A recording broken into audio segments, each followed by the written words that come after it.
A Texas program is training people serving time behind bars in the culinary arts. It is part of an effort to expand second chance hiring and also meet the restaurant industry's growing needs. So joining us today to talk more about this effort is Heather Pickett.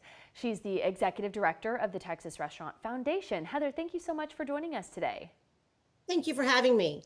So we understand this program is operating right now at the Bartlett Innovation Unit. That's a facility in Williamson County.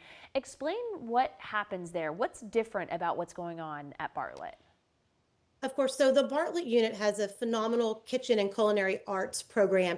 And so this is one of the units where we have an in-person, hands-on training to get individuals the skills and the training necessary to get them working and ideally hired prior to their release from the Texas criminal justice system.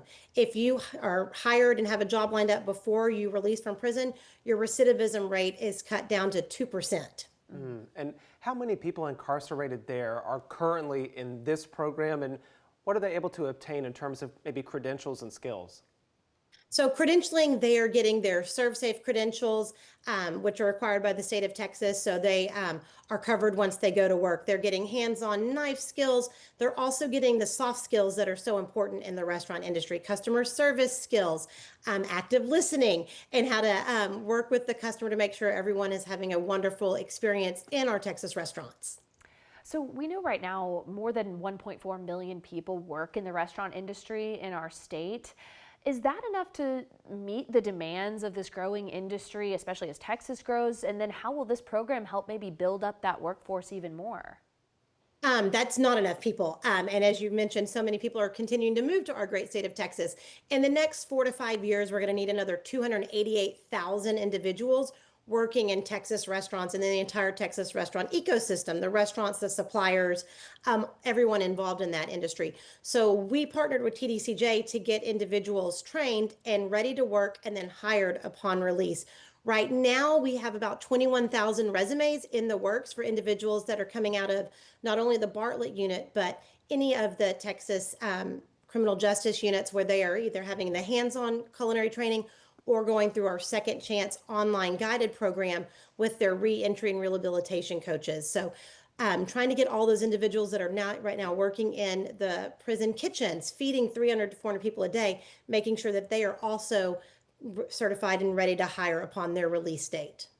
What stuck out to me whenever we learned more about this program and tried to set up this interview today was that one of the stated goals was to help build a path to employment after release. Are there certain metrics of success that you all are using to try to measure the program and also keep it going?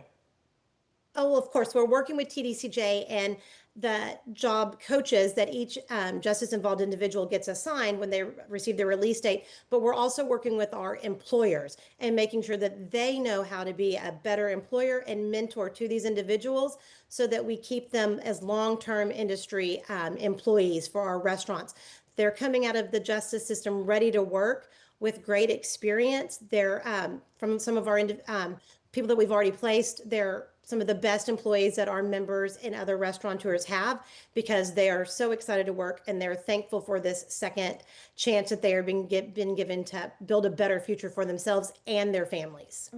Heather, I was just about to ask if you could share some of the stories of folks who have gone through this training. I know you said they're just being grateful, but any specific stories you can share, maybe a success story to put into perspective how important this is? Oh, of course, there's one of my favorite stories. Emory, who served her time in the Texas prison system, came out of incarceration and sent out 144 resumes. No one was calling her back. No one was calling her back. Finally, a fast food restaurant in the Austin area called her in. They hired her. She one day had to step into a shift management position when somebody didn't show up. Fast forward a few years, Emory was moved to Temple and became a district manager for this fast food chain, had worked her way up throughout their system and was getting ready to move into a larger management role when the Department of Criminal Justice brought her back as their first paroled hiree to now work as a job coach because her incredible success, she's now leading other individuals that are being released from the Texas prison system and creating a new and better future for themselves. So fascinating. Well, Heather, we appreciate you coming and talking about this particular program. I understand you all have plenty more other programs out there that are at work, so we'll have to bring you back to have more conversations about that. But thank you again for joining us this afternoon.